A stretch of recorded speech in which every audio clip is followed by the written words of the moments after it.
Hello guys, आज हम करेंगे सॉल्यूशन के कुछ ऑब्जेक्टिव क्वेश्चंस। पहला देखिए, an aqueous solution of dibasic acid.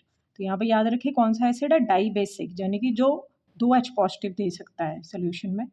Molecular weight बेटा उसका दिया 118 ग्राम, कंटेन्स 25 ग्राम पर लीटर ऑफ सल्यूट, जिसमें 25 ग्राम हमारे पास सल्यूट है।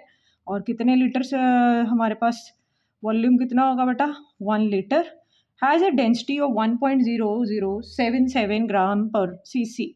Express the concentration in as many ways as you can.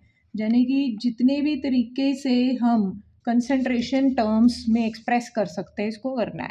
तो सबसे पहले हम क्या यूज़ करेंगे यहाँ बेटा, हमारे पास मास ऑफ सोल्यूशन निकाल सकते हैं। वो क्या आएगा, वॉल्यूम इनटू डेंसिटी।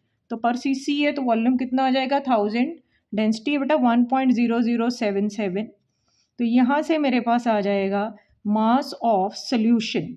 तो अगर मुझे बेटा सॉल्वेंट का वेट निकालना है, WA निकालना है, तो वो क्या आएगा, सॉल्यूशन के वेट में से अगर मैं सल्यूट का वेट माइनस कर दूँ, तो इसमें से अगर मैं 25 माइनस कर दूँ, जो सल्यूट का वेट है, ये मेरे पास आ जाएगा सॉल्वेंट का वेट।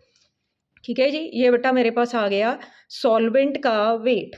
अब हम अलग अलग कंसंट्रेशन टर्म्स में इसको एक्सप्रेस करेंगे। तो पहले मेरे पास जैसे आ गया बेटा मोल फ्रैक्शन। तो मोल फ्रैक्शन क्या आएगी, number of moles of solute over total number of moles. तो बेटा number of moles of solute क्या आएगा, सल्यूट का वेट कितना है, 25 ग्राम। मॉलिक्यूलर मास दिया है 118, तो नीचे भी ये आ गया 25 ओवर 118। और सॉल्वेंट का वेट हमने निकाल लिया है। और सॉल्वेंट क्या, पानी, पानी का वेट ले लेंगे। यहाँ से बेटा मेरे पास आ जाएगी mole fraction of one component. ठीक है जी। और अगर मुझे दूसरे कंपोनेंट की मोल फ्रैक्शन निकालनी है तो वो क्या आ जाएगा, 1 माइनस XP। तो यहाँ से हम दूसरे कंपोनेंट की मोल फ्रैक्शन निकाल सकते हैं। ये होगी पहली कंसंट्रेशन टर्म्स। अगर मुझे निकालनी है मोलारिटी, तो मोलारिटी क्या है, number of moles per unit volume. तो नंबर ऑफ मोल्स क्या आएंगे, given mass over molar mass, volume में 1 लीटर। ठीक है, तो यहाँ से मेरे पास क्या आ जाएगी, मोलारिटी। ठीक है, दो कंसंट्रेशन टर्म्स हो गई। अगर नॉर्मेलिटी निकालनी है तो नंबर ऑफ मोल्स कैसे निकालते हैं हम, गिवन मास, ठीक है, यानी कि जिसको हम WB भी लिख सकते हैं, ओवर इक्वलेंट मास पर यूनिट वॉल्यूम, अगर लीटर्स में है। तो गिवन मास तो 25 रहेगा, लेकिन यहाँ पे इक्वलेंट मास डाई बेसिक एसिड होने के कारण मॉलिक्यूलर मास को बेटा डाई बेसिक है तो 2 से डिवाइड करेंगे, क्योंकि 2H पॉजिटिव दे सकता है। वॉल्यूम लीटर्स में 1 लीटर ले रहे हैं। यहाँ से बेटा मेरे पास क्या आ जाएगी, नॉर्मेलिटी। तो यहाँ पे सेकेंड कंसंट्रेशन टर्म आ गई हमारे पास, नॉर्मेलिटी। और लास्ट हम निकाल सकते हैं यहाँ पे मोलालिटी। मोलालिटी क्या है, given weight over molar mass in 2000 over weight of solvent. ठीक है, जो हमने पहले निकाल रखा है। तो ये आ जाएगा बेटा मेरे पास मोलालिटी।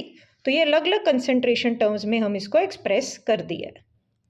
नेक्स्ट क्वेश्चन देखो बेटा, calculate molarity of 1 litre of calcium chloride solution. ठीक है, वॉल्यूम 1 लीटर है, जिसमें क्लोराइड आयंस कितने हैं, 10⁻24 क्लोराइड आयंस है। ठीक है, तो हमने इनकी क्या निकालनी है, मोलारिटी क्लोराइड आयंस की। तो बेटा कैल्शियम क्लोराइड अगर सोल्यूशन में देखें तो ये किस में ब्रेक होगा, कैल्शियम आयंस और 2 क्लोराइड आयंस हैं। ठीक है, 2 क्लोराइड आयंस हैं। ठीक है जी, तो इसमें हमें पहले गिवन मास निकालना पड़ेगा। तो कैल्शियम क्लोराइड का अगर वेट देखें बेटा 40 + 35.5 × 2, ये आ जाएगा 111 ग्राम। तो अगर 111 ग्राम मेरे पास कैल्शियम क्लोराइड है तो क्लोराइड आयंस कितने हैं, 2N0, एवोगैड्रोस नंबर। यहाँ लिख सकते हैं 2N0 अगर क्लोराइड आयंस हैं तो कैल्शियम क्लोराइड कितना प्रेजेंट है, 111 ग्राम। और क्वेश्चन भी दिए हैं 10⁻24 क्लोराइड आयंस है, तो कैल्शियम क्लोराइड मेरे पास कितना होगा, 2N0 बेटा वैल्यू भर दो इसकी, 6.02 × 10⁻23। तो यहाँ से आ जाएगा मेरे पास given mass of chloride ions, जो कि आ रहा है 92.11 ग्राम। अब मुझे इस गिवन ग्राम्स के लिए क्या निकालनी है, यहाँ पे मोलारिटी। तो मोलारिटी क्या आएगी, given mass over molar mass, जो कि 111 ग्राम है, और वॉल्यूम 1 लीटर है, तो 1000 लेने की ज़रूरत नहीं। यहाँ से बेटा हम क्या निकाल लेंगे, मोलारिटी ऑफ सोल्यूशन। ध्यान से देखो बेटा इसको, शाबाश, बड़ा ही सुंदर अगला क्वेश्चन है। 1 liter of N/2 HCl is heated in a beaker. It was observed that when the volume of solution was reduced to 600 ml, तो वॉल्यूम 1 लीटर से रह गया 600 ml, तब कहते हैं 3.25 gram of HCl is lost, इतना HCl हमारे पास खत्म हो गया है। तो calculate normality of final solution, यानी बचे हुए सोल्यूशन की नॉर्मेलिटी निकालनी है। तो पहले हम निकाल लेंगे सोल्यूशन पहले कितना था। तो नॉर्मेलिटी दी हुई है बेटा 1/2। नॉर्मेलिटी क्या होती है, गिवन मास जो हमें निकालना है, मोलर मास HCl का 36.5 इंटू 1000 ओवर क्या आएगा वॉल्यूम। वॉल्यूम अगर लीटर्स में ले रहे हो तो 1000 लेने की ज़रूरत नहीं है, ठीक है। अगर हमने इसको लेना है मिलीलीटर में तो 1000 लेंगे, राइट। तो हमारे पास वॉल्यूम हम यहाँ पे कितना लेंगे बेटा, इट वॉज, अगर लीटर लेना है तो बेटा 1000 लेने की ज़रूरत नहीं, मिलीलीटर लेना है तो 1000 होएगा। तो यहाँ से मैं निकाल सकती हूँ गिवन मास ऑफ HCl, जो कि लगभग मेरे पास कितना आएगा बेटा 18.25 ग्राम्स। अब उसने बोला है 3.25 ग्राम HCl गायब हो गया, उड़ गया, तो लेफ्ट HCl कितना होगा बेटा 18.25 ग्राम पहले था, माइनस 3.25 ये आ गया 15 ग्राम्स। तो इस बचे हुए ग्राम्स की फाइनल सोल्यूशन की हमने क्या निकालनी है, नॉर्मेलिटी।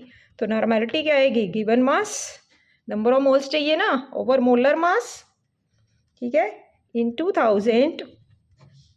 बेटा यहाँ पे गिवन मास ओवर इक्वलेंट मास ही है, HCl में H एक ही है तो सेम ही आएगा। वॉल्यूम अब रिड्यूस्ड कितना है 600। तो यहाँ से हमारे पास बेटा क्या आएगी, नई नॉर्मेलिटी, जो कि आ रही है 0.685 नॉर्मल।